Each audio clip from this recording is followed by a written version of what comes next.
Okay, tonight we're going to talk about PowerShell again, and I'm not really sure how long this video is going to be. It could be, I don't know, 2 minutes or 20 minutes, right?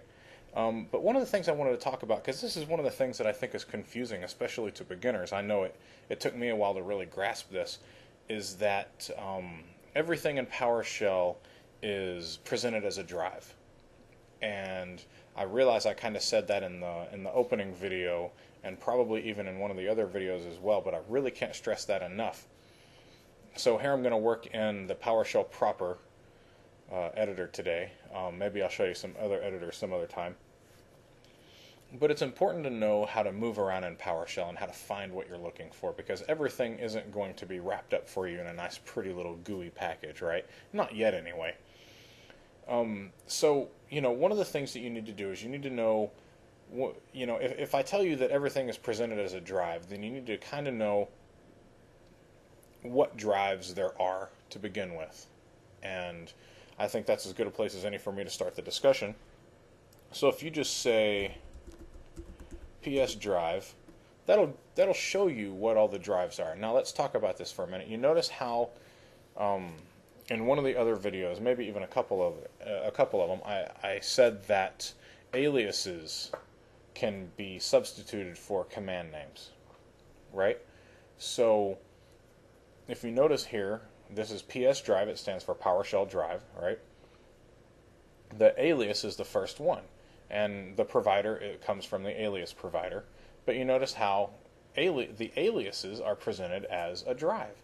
And so this is supposed to be as DOS-like as possible, right?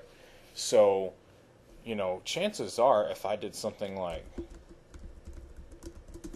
I could get to the alias. And then if I do a dir, then I can see all of the aliases that have been registered on this computer. Now, I haven't registered any new ones. These are all the ones that came with PowerShell. But, if you look at some of the ones here that I use all the time, GCI, get child item, there's the percent for the for each object that we talked about before. And for each, you'll notice, is also an alias for each object. What's one of the other ones I use all the time? GM. Where is it? GM right here for get member. But I use GCI, get member, and percent most often. And you just kind of have to go through here and learn a few of them, right? Where object has a couple. One of them is where, one of them is a question mark. That's good stuff. Stop process is kill. You can see where that would be useful, right? So by getting a list of aliases and seeing the aliases, and if I had created any aliases, they would show up here. But by doing that, you can start shortening your code. You can start, you can start writing some really, really concise code by creating aliases and even knowing what the aliases are. Now, if you want to write more readable code, then maybe you'll stick with these guys over here. So I'll arrow up and go back through my things. Now we're back at PSDrive again. Now you notice it says C, the provider is the file system. Okay, so that's my C drive. Cert, the provider is certificate. That's my, those are the certificates that I have. The certificate server. We got two more file system. Environment, that's the computer environments. So if I come here and say, and then do a dir on that, then you can see this is my environment information. Okay, I can see where my temp folder is and where my win directory is and my app data and your normal computer environment variables, right? No big deal there. I can even see the path right here. Okay, I'll arrow up a couple times again, go back to PSDrive. Now this is what's really cool, okay? This is one of the reasons I love PowerShell so much, is look at this. HKCU and HKLM both are registry providers, and you see that's current user and local machine. So if I were to say something like HKCU, and look at that, I'm actually in the registry. I mean, this isn't a text representation of the registry. This is the registry itself. It is an object that is directly tied to the registry. It is the registry. So it's not just querying some provider somewhere and showing me a text output. all of these objects are the real objects themselves, and that's what's really, really important to understand in PowerShell is absolutely everything is an object. You're not working with, like you do in WMI or like you do in just VBScript in general, right? When you query something, you all you get if you query a list of files, or like in DOS, right? If you query a list of files, all you get is a text representation of that file. It queries the file system and then it shows you a text representation of it. And then in VBScript, what do you have to do? You have to go, create an object, and then you have to call that object, and you have to open the object, then you have to do something with it, then you have to close it. But you don't have to do that stuff here because everything already is an object.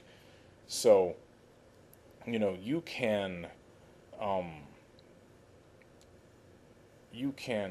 delete, edit, create anything you want to in the registry directly from PowerShell. And that's actually pretty powerful. I can't think of anything that is more powerful on your computer than being able to script registry changes based off of one thing or another. Now, by powerful, read really, really dangerous, right? Because, with that kind of power comes a lot of danger. So, just take that for what it's worth. Okay, I'm back. Sorry about that. I had to go. Now, I don't really remember where I was, but anyway. Okay, so we have PSDrive here, and I was in the registry before, wasn't I? Okay, so anyway, that's the registry, and you can do anything you want to with it. So do be careful.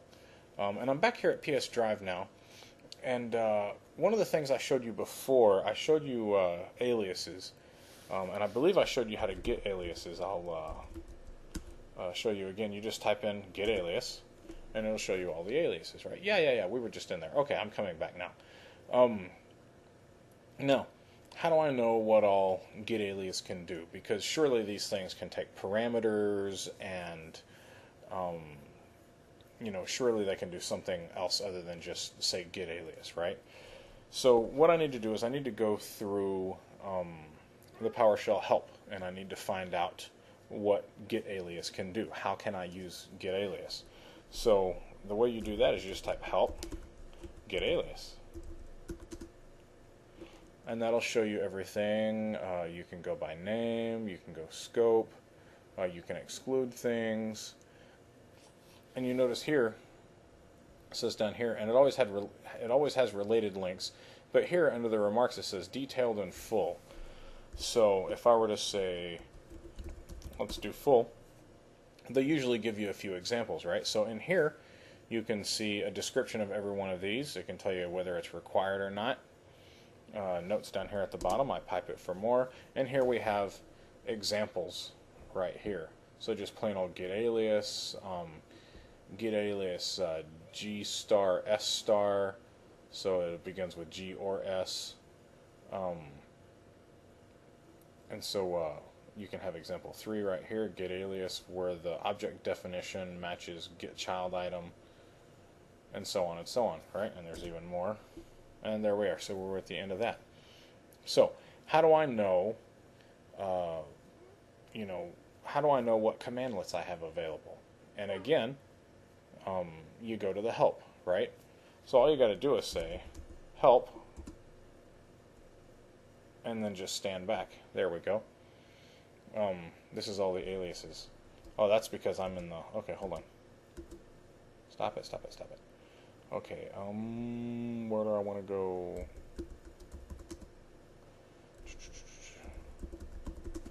Let's see where I want to go.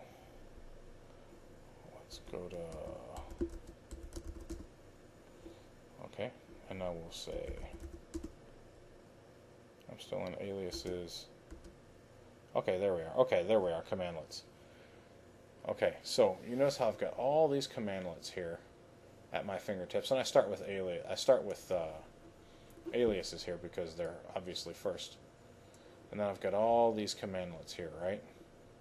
So let's say I want to get something, because you notice, you remember before I told you that every time you retrieve something, in PowerShell, it always starts with get. Okay, so let's say here, let's get to the more. I'll just more past that. So I'll say help. I think I can just say get star. There we go. So this is everything that will retrieve something. Okay, so I can get date, get host, get member. We've already talked about. I can get a command. I can get help. I can get history. I can get PS snap in. I can get all of these things, right? I can get WMI object. I can get PSDrive, so on and so on, right? So you can see here that you can get help on any one of these as well. If I just say help get member, again, I can see all of the syntax that it accepts. I can see all of the parameters that it accepts. And as well, I can still type in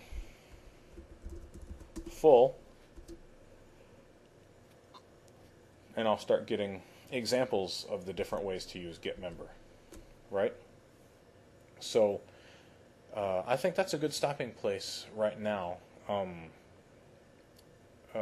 You know, we talked about you know, traversing PowerShell and the fact that PowerShell uses, you know, lists everything as a drive, and I showed you how to get help on things, specifically looking something up. Let's say, I'll show you one more time. Let's say I wanted to do anything that had file in it. Let's just say I want to work with a file, and I'm going to assume from the PowerShell naming convention that anything that has to do with a file is going to say file. So I've got out file and file system. Well, okay, so I'm probably going to be pumping something out to a file, so that's probably the one I'm going to want to use. So I would type help on that, and I would see everything that it accepts and how to work with it, and get some good examples of how to work with it. So anyway, I was summarizing and kind of got onto a last minute little tear there, but anyway, that's how to move around in PowerShell, and I think this is a little bit more succinct than the original one that I did on this. If nothing else, you know, if you're watching these in order and you saw the other one and you just now saw this one, then it certainly isn't going to kill you to see this twice, and probably even 3 or 5 more times, because this is so incredibly important. Learning how to use the help, and learning how to use the drives the way you need to, learning how to traverse the directories.